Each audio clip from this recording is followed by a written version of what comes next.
Okay, so today I am talking with Shannon Mabry. Welcome to VIP Kid Mornings with Melissa Shannon. Thank you for agreeing to talk with us today. Of course, glad to be here. So, I just want to begin by learning a little bit about you and your journey with VIP Kid. So, when did you start? I started in the middle of March 2016. Oh, 2016. And why did you decide to apply?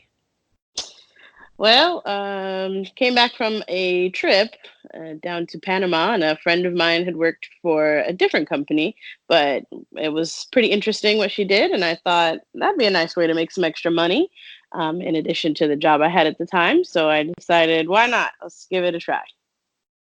Oh, that's fun. I feel like that's how most people's journeys start with VIP Kid. They're like, we might as well try this. And then they find out that it's just this wonderful opportunity. And then they love to share it with other people. Have you Yeah, shared it with definitely. many people? Yeah, I mean, I don't know a lot of people that went to college, so a lot of my a lot of my friends kind of aren't able to apply for VIP Kid, but here and there, whenever I've had the opportunity, definitely try to tell them a little bit about the company. But people always ask about it, so even if they're not going to get hired, they're still very interested in what we do. That's true. That's true. So, March 2016 is over 3 years ago. So, what are some of the biggest changes that you've seen with the platform? I mean, honestly, the answer is everything. Nothing is the same way it was almost 3.5 years ago. Everything is different. The way we do unit assessments, boy, if people knew what unit assessments looked like back in the day, they'd be pretty happy at the current looks of them. That's changed. Communication has changed. Even the way that we send in tickets or support center tickets now have all changed. Everybody at VIP Kid has flipped in and out. I think even in the departments that I work in, I've seen probably 10, 20 different bosses come and go. So it's always changing. But thankfully, in my opinion, all the changes have been definitely for the right direction, definitely positive changes that have made work a little bit easier and a little bit more enjoyable for myself and for other teachers. Right. So I think you used to have to send in unit assessment scores by email, right? Separate from the Yeah, classroom, right? I had to download the file, fill out the file, save it in a specific name with the student's name, and then send it to them. All before it was just a mess. It was Oh, a wow. mess. So I And mean, now you can, nowadays. yeah, now you open it and you just fill it out while you're giving that unit assessment. So, I always laugh when people are so angry about not being able to send feedback before the 30th minute.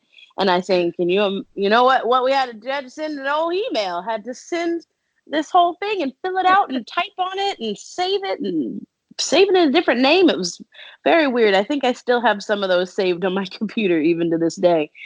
Computer hoarder, of course. right.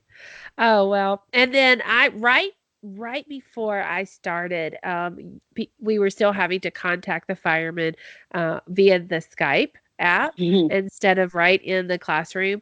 So I still got all of those documents telling me how to reach them on Skype.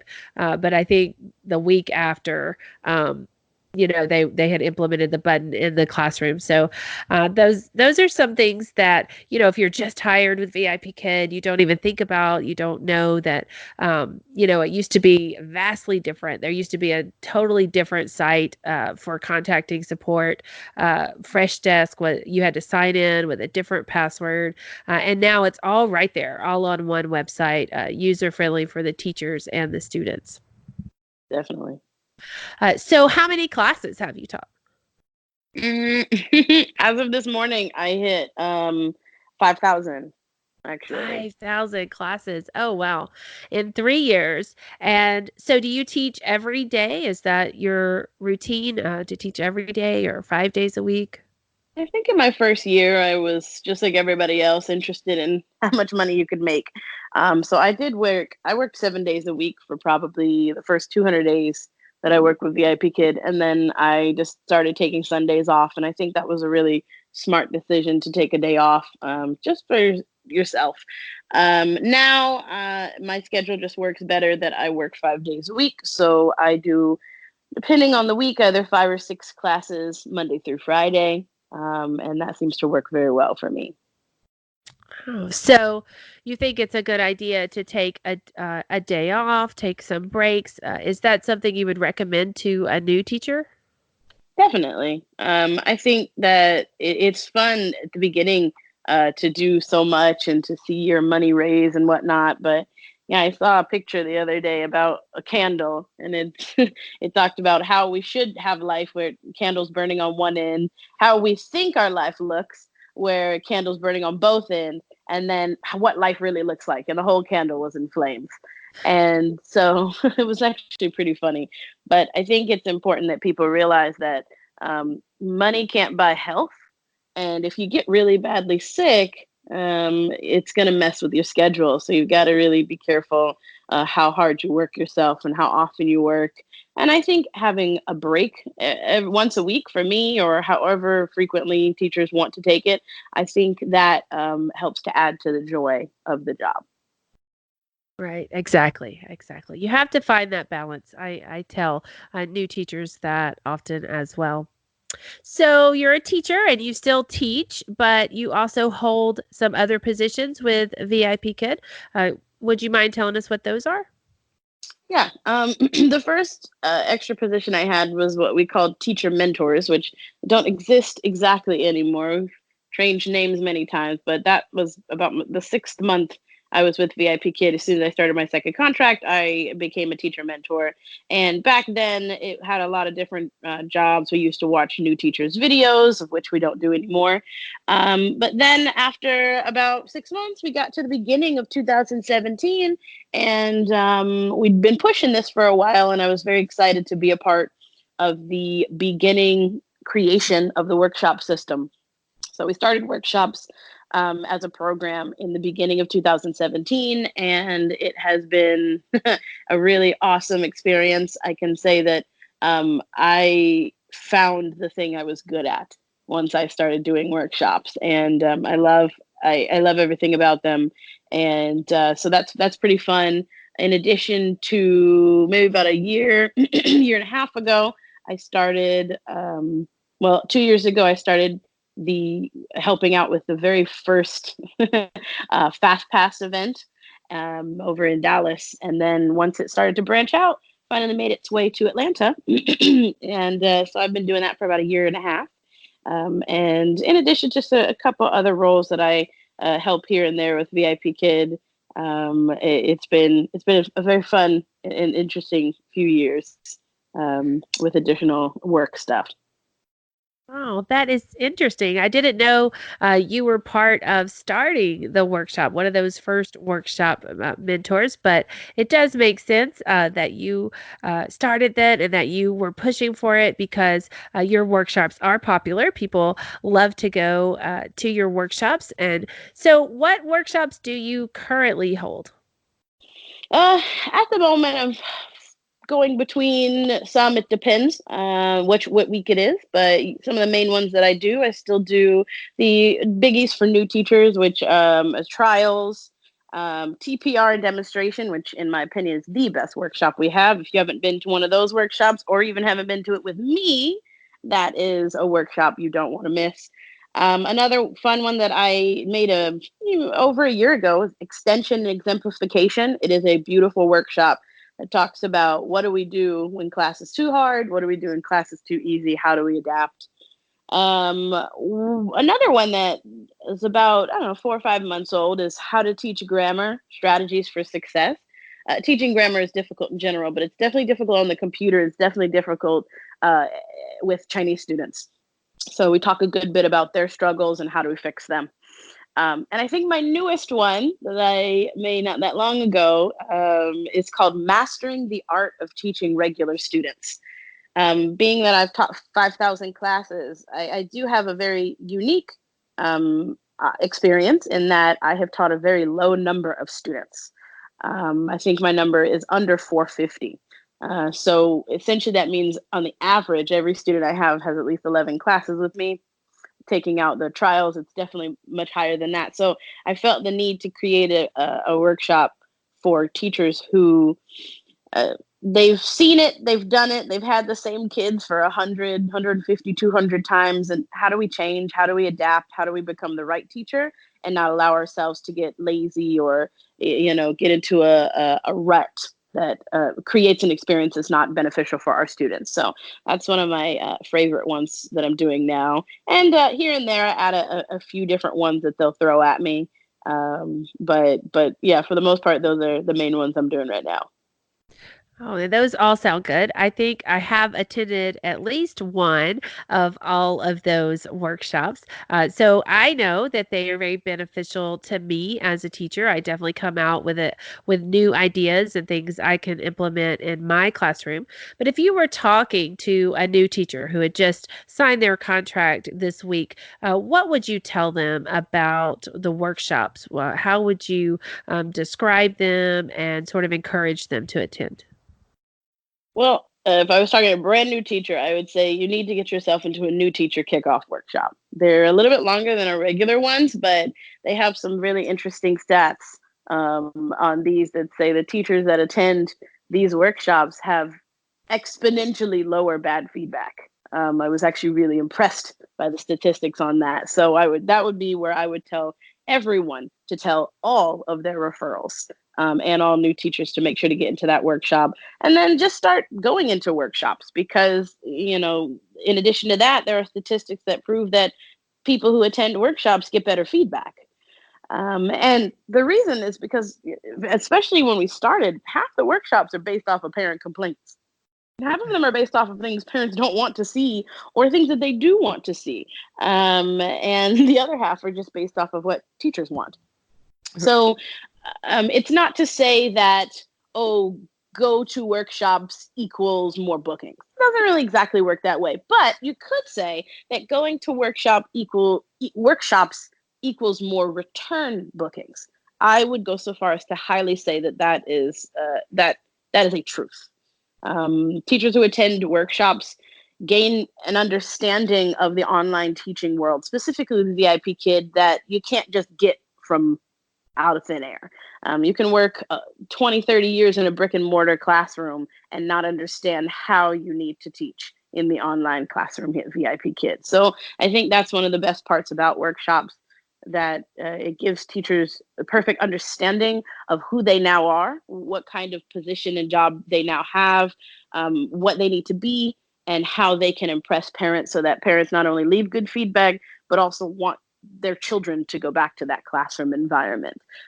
In my opinion, that's the one reason I love my job with workshops so much, is I think that I have the ability to influence hundreds and thousands of teachers, and then you know uh, trickle down effect, hopefully helping them to affect hundreds of thousands of students. And it's not always easy to make an impact on children that's that grand.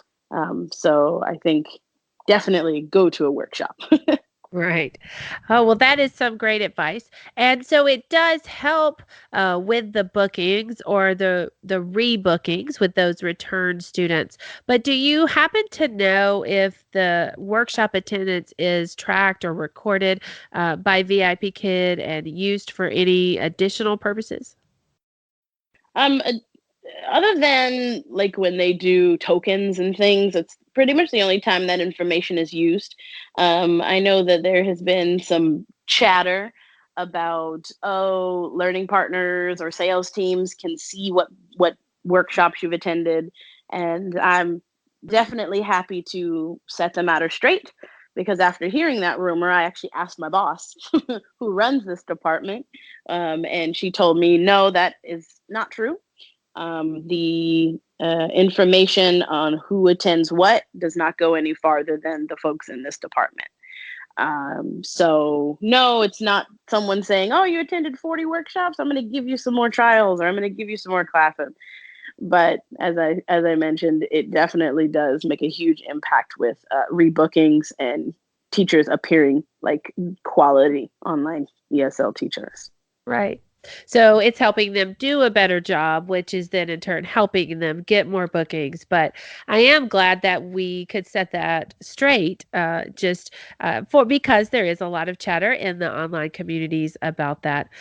So I was happy to ask that question, see if we could get an answer today. So my last question about workshops is how many workshops do you hold a week? It depends on the week. Everything changes, so it might be somewhere between five, six, seven, eight. I've done as many as 12 a week in the past, but it all depends on the needs of the community as to what we're doing weekly. Okay. And then you said you were a Fast Pass coach, that you had helped with the Dallas Fast Pass and then been with Atlanta Fast Pass since it began. So this is a program for applicants, correct? Yes. And so what happens with this program is they come to Fast Pass and then they don't do the interview, but they go straight into that mock certification process. hmm So, can you tell us a little bit about what that looks like or why someone would want to refer a teacher or applicant to a FastPass event?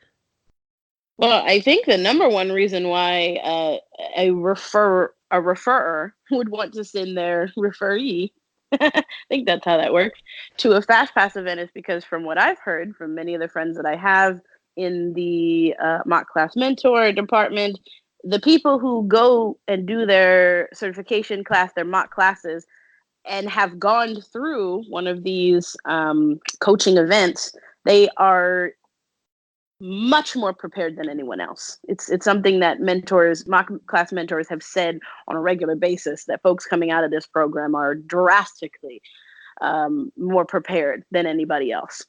So I would say that that's a number one reason is you just having success, so to speak.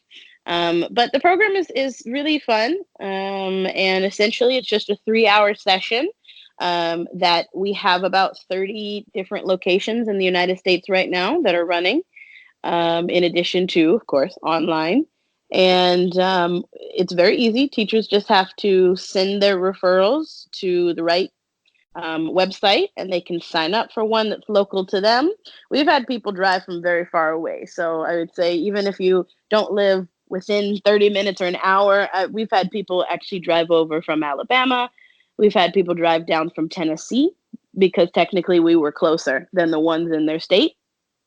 And I think we had some people drive 4 hours one time to get to a fast pass. And the idea is people who are serious about this job want they want whatever they can get. They want the help.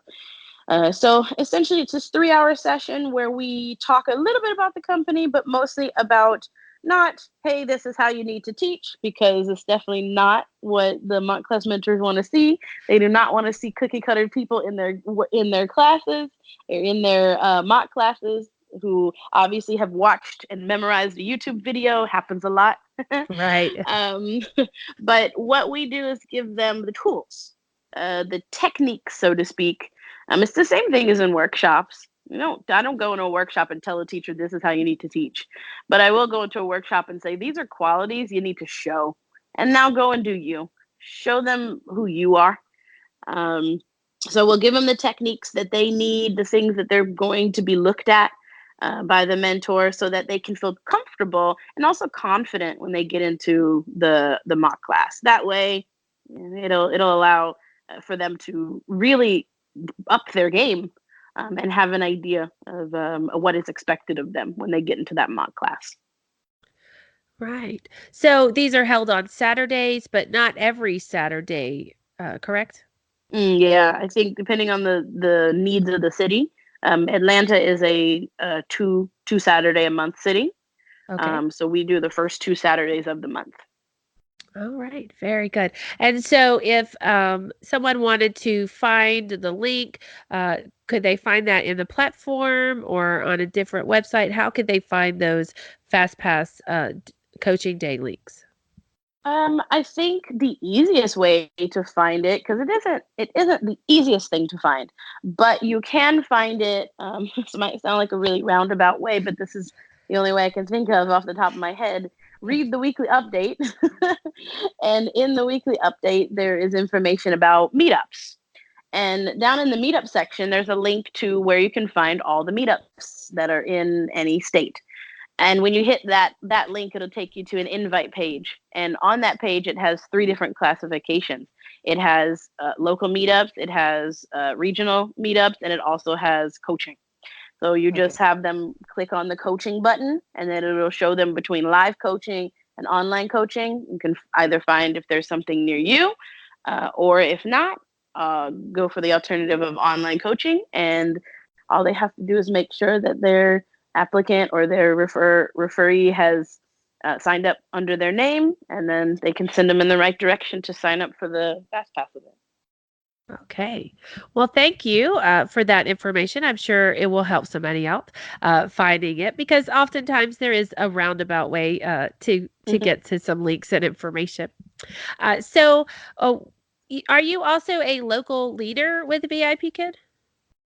Yeah, I've done a lot of local events in the Atlanta area. I've actually started the Atlanta Facebook group, which is growing nicely. Yeah, Georgia is actually the number 3 largest VIP kid state, which is awesome. Hopefully, we can one day beat out Florida. Why not? But yeah, had an opportunity of doing meetups here. I actually had the privilege of doing the first large meetup in the state that Cindy, the CEO, actually came to, which is wild. I still remember it like it was yesterday. It was actually a little over 2 years ago, in like May of 2017. So that was actually a really cool start to what meetups could be for VIP Kid. And it's been fun getting to know local teachers on a uh, um, face to face opportunity as opposed to online. Oh, very cool. And I am part of that Georgia Facebook page. And I know Whoop, whoop. we have several really active members that plan other meetups in our state and in our area as well. So any teacher can host a meetup. And of course, I always encourage new teachers and to attend them and teachers who have been with the company for a while to host them just to sort of foster that community because I feel strongly about keeping our connection as teacher colleagues and as the VIP Kid community. So I was wondering if you had any last minute thoughts about VIP Kid and our community. Um, I guess it's just good if you're listening to this. Just it's important to remember to be a positive part of the community, whether it is being a positive influence online, whether it's being a positive influence in person. It's not rainbows and butterflies, but positivity can go a long way, especially for people who need something like that in their life. I think that it can be a very lonely job. VIP Kid online teaching can be extremely lonely if you let it. But it can also be very fulfilling. It can also be an opportunity to make uh, lifelong friends from the other side of the world. And if that's something that people want, I say grab it by the horns and embrace what it could be. But we love this job. It's definitely one of the best additions to my life that I can remember. And I do enjoy it, and I feel fulfilled with what I get to do, and not only in like with other teachers, but especially with my students. And I one of the things that I always mention in my workshops is the importance of making sure that every class you teach, you walk in there thinking, I'm going to make this the best 25 minutes of their day. And if we can approach our classes in that way, if we can truly approach life in that way, then things are going to go really well. This is one of those jobs where if you're not having fun doing it, you're probably doing it wrong. So find a way to, it's true, find a way to enjoy your VIP Kid job, find a way to enjoy your time with other people, get involved in the community if that's what you want, if it's something you have a desire for. And even if it's something you don't have a desire for, check it out and see how it makes you feel. You never know. It might just be the thing that changes something about this job for you from being just simply work that you make money in into something that you actually truly enjoy. And it's a blessing to have a job that you can say you love.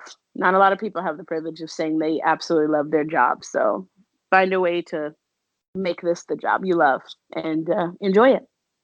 Oh, I agree. I agree. Well, thank you so much for spending the time with us today. It's always good to hear from a veteran teacher and hear about the company and get some insights from them. So we appreciate your time today. Of course, glad to be here. Thank you. Thank you. Bye, Shannon. Bye.